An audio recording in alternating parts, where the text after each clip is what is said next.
안녕하세요. 치앙마이 한글학교 중학교 2학년 친구 여러분, 2020년 4월 25일 온라인 수업을 시작하겠습니다.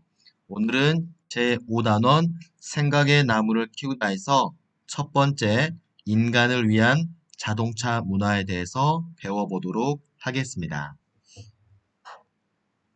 이 5단원의 주요 학습 내용을 보겠습니다. 인간을 위한 자동차 문화, 글쓰기에도 윤리가 있다. 청소년 잠을 꿈꾸다. 세 개의 중단원으로 이루어져 있습니다. 인간을 위한 자동차 문화는 논설문으로서 논증 방식을 파악하며 주장하는 글을 읽기. 글쓰기에도 윤리가 있다의 주요 학습 내용은 쓰기 윤리의 중요성을 인식하고 책임감 있는 태도로 글쓰기, 설명문입니다. 청소년 잠을 꿈꾸다의 주요 학습 내용은 절차와 결과가 드러나게 보고하는 글쓰기, 보고서의 형식입니다. 이러한 학습 내용을 담고 있습니다. 먼저 첫 번째 단원인 인간을 위한 자동차 문화 논설문을 배우기 위해서 미리 알아둬야 할 내용을 보겠습니다. 주장과 근거, 논증이 무엇인지 알아보도록 하겠습니다. 교과서 167쪽입니다.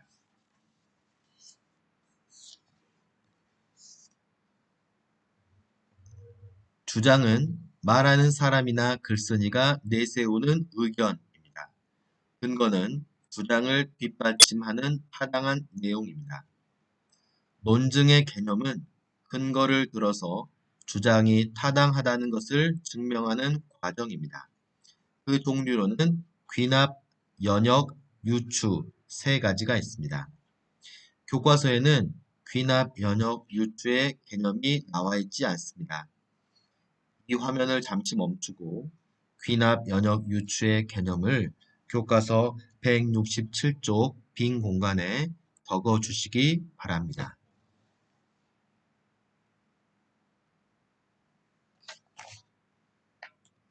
그러면 인간을 위한 자동차 문화에 대해서 알아보도록 하겠습니다.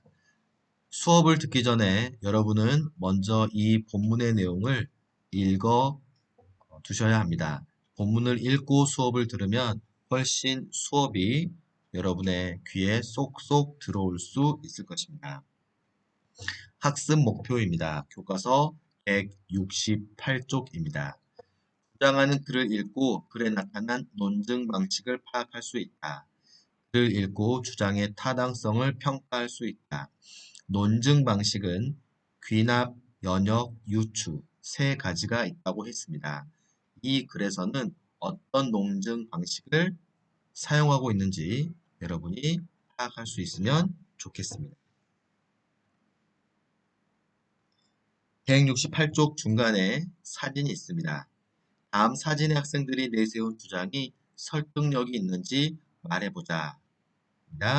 진수성찬 급식보장, 한 학기 소풍 2번이라는 공약을 가지고 학생회장 선거에 출마한 학생입니다. 이 학생의 주장이 설득력이 있습니까? 네. 두 개의 공약 모두 학생 수준에서 해결 가능한 것이 아니므로 학생회장 선거 공약으로는 설득력이 없습니다. 즉, 논증이 타당하지 않다라는 말입니다. 이 단원에서 알고 싶은 것에 대해 적어보도록 하겠습니다. 글에 나타난 논증 방식은 어떻게 파악할 수 있을까? 주장의 타당성은 무엇을 기준으로 판단해야 할까? 인간을 위한 자동차 문화는 어떠해야 할까? 이 내용을 교과서 168쪽 아랫부분에 적어주시기 바랍니다. 이어서 169쪽 본문 들어가 보도록 하겠습니다. 먼저 제재 연구입니다. 이 글의 갈래는 논설문입니다. 성격으로는 설득적이고 논증적입니다. 이 글에서 사용되고 있는 논증의 방법은 귀납적 논증을 사용하고 있습니다. 제재로는 자동차 문화, 주제는 자동차 문화 개선의 필요성과 해결 방안. 이 글의 특징으로는 자동차의 편의성만을 강조했던 기존의 시각에서 벗어나 문제를 해결하는 방안을 구체적으로 제시하고 있음. 다양한 사례를 근거로 들어 결론을 도출하는 귀납적 논증 방식을 취하고 있습니다. 자, 논설문이기 때문에 이 글의 내용의 구조는 서론, 본론, 결론으로 나누어져 있습니다. 먼저 서론입니다. 서론의 내용은 오늘날 자동차 산업의 급속한 발달은 여러 가지 부작용을 불러오고 있다는 문제를 제시하고 있습니다. 교과서 169쪽 처음부터 13번째 줄까지입니다. 본론은 인간은 자동차의 인간의 권리를 빼앗겼다. 자동차에 빼앗긴 인간의 권리를 되찾기 위해서는 자동차의 사용을 제한하고 자동차가 주는 건강상의 피해를 줄여야 한다는 이렇게 본론의 내용은 169쪽 14번째 줄에서부터 175쪽 10번째 줄까지 이어지고 있습니다. 마지막 결론으로는 자동차에 빼앗겼던 인간의 권리를 되찾아야 한다는 주장을 하고 결론을 맺고 있습니다. 175쪽 11번째 줄부터 마지막까지가 결론에 해당하는 내용입니다. 이렇게 내용의 구조도를 알아보았고, 날개 질문을 통해 본문의 내용을 구체적으로 알아보도록 하겠습니다. 날개 질문입니다. 자동차로부터 되찾아야 하는 인간의 권리에는 어떤 것이 있을까? 교과서 171쪽에 나와 있습니다. 글쓴이는 이렇게 이야기하고 있습니다. 도시에서도 맑은 공기를 마실 권리, 골목길에서 안전하게 걸어 다닐 수 있는 권리, 아이들이 마음껏 뛰어다닐 수 있는 권리, 안전하게 자전거를 탈 수 있는 권리입니다. 두 번째 날개 질문입니다. 독일이나 네덜란드의 교통정책은 우리나라와 어떤 점이 다른가? 교과서 172쪽입니다. 우리나라는 자동차를 위한 제반시설 구축에 많은 노력을 기울이고 있습니다. 하지만 독일이나 네덜란드는 환경과 인간을 위하는 친환경 대중교통 중심의 교통정책을 펼친 것이 바로 우리나라와 다른 점이라 할 수 있겠습니다. 다음 날개 질문입니다. 교과서 175쪽입니다. 도시에서 모노레일이 효율적인 교통수단이 될 수 있는 이유는 무엇인가요? 글쓴이는 이렇게 설명하고 있습니다. 모노레일은 고가 구조물 형태이기 때문에 조망권을 침해하지도 않고 햇빛을 차단하지도 않아서 좁고 밀집된 도시에 효율적이다. 이상으로 내용 구조도와 날개 질문을 통해 본문의 내용을 한번 알아보았습니다. 이것을 가지고 이 교과서 177쪽에 생각 모으기로 하겠습니다. 첫 번째, 글쓴이의 주장을 뒷받침하는 근거를 정리해보자 했습니다. 글쓴이의 주장은 지금의 자동차 문화는 인간의 권리를 침해하고 있다입니다. 글쓴이는 네 가지의 근거를 들고 있습니다. 첫 번째, 자동차를 과보호하고 보행자를 천대한다. 두 번째, 골목길에서 사람들이 걸어다니는 공간과 아이들의 놀이 공간을 자동차 주차에 내주고 있다.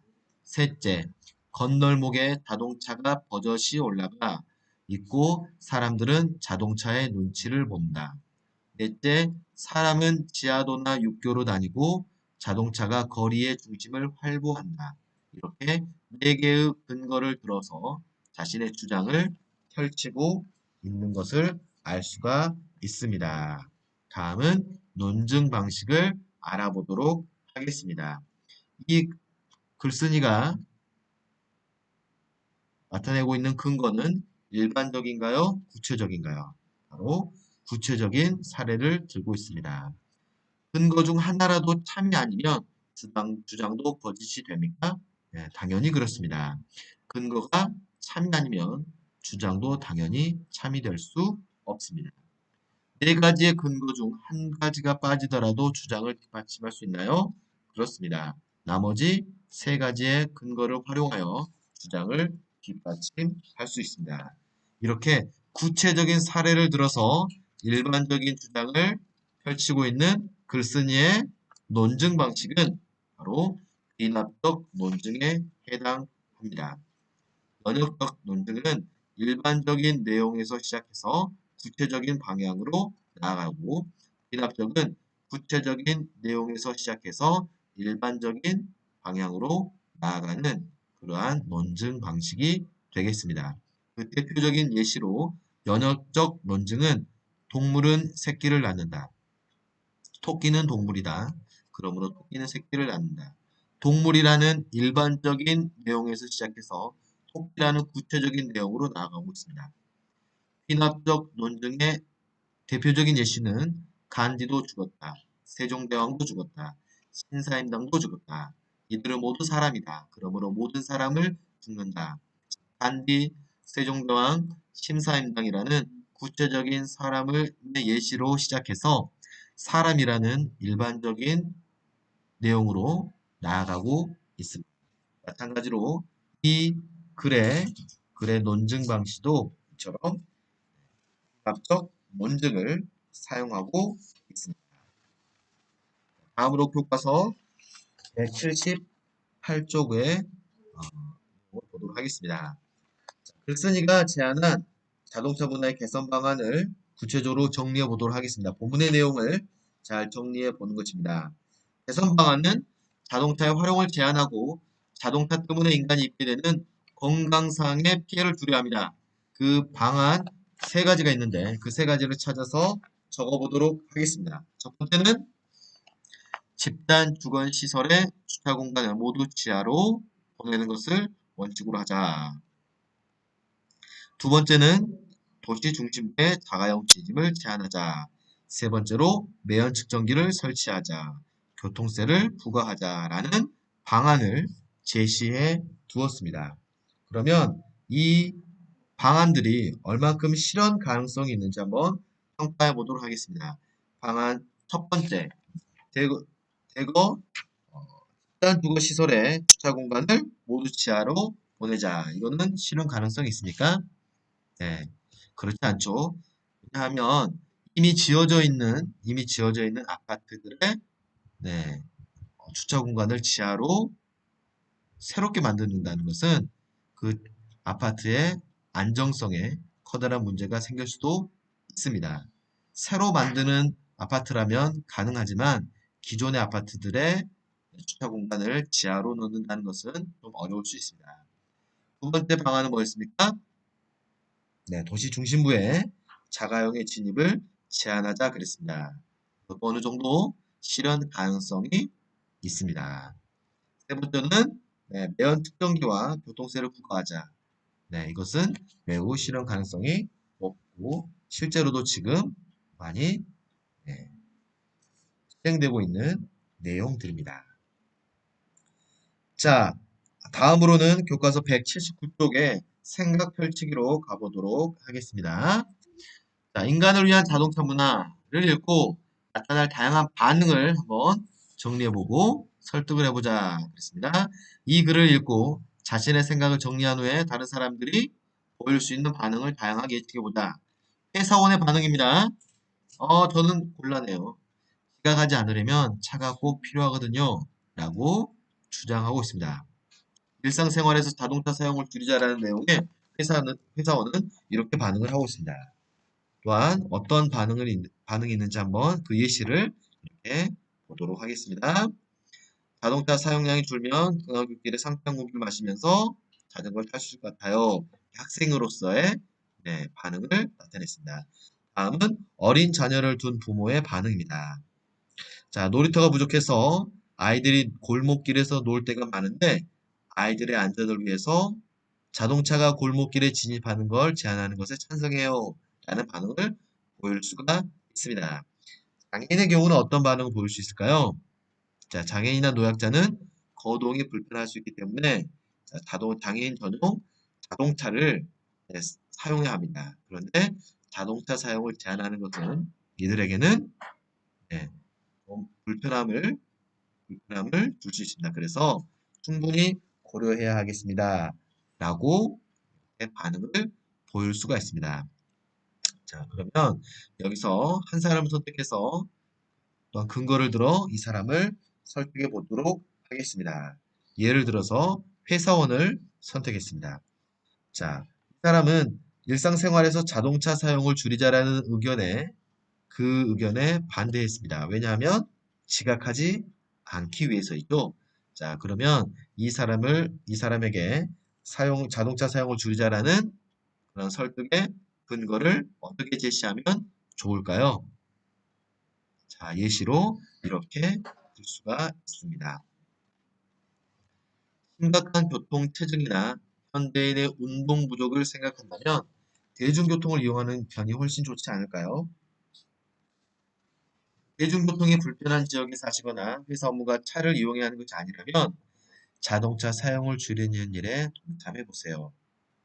우리가 마실 공기도 깨끗해지고 출퇴근길에 운동도 되고 교통비도 줄일 수 있으니 일거양득의 효과를 보실 수 있을 겁니다. 이러한 근거를 들어서 네, 어, 출근할 때 지각하지 않기 위해서 자동차가 꼭 필요하다라는 그 회사원의 반응에 우리는 그 회사원을 설득할 수가 있겠습니다. 이상으로 네, 수업을 여기까지 하도록 하겠습니다. 네, 과제물 있습니다.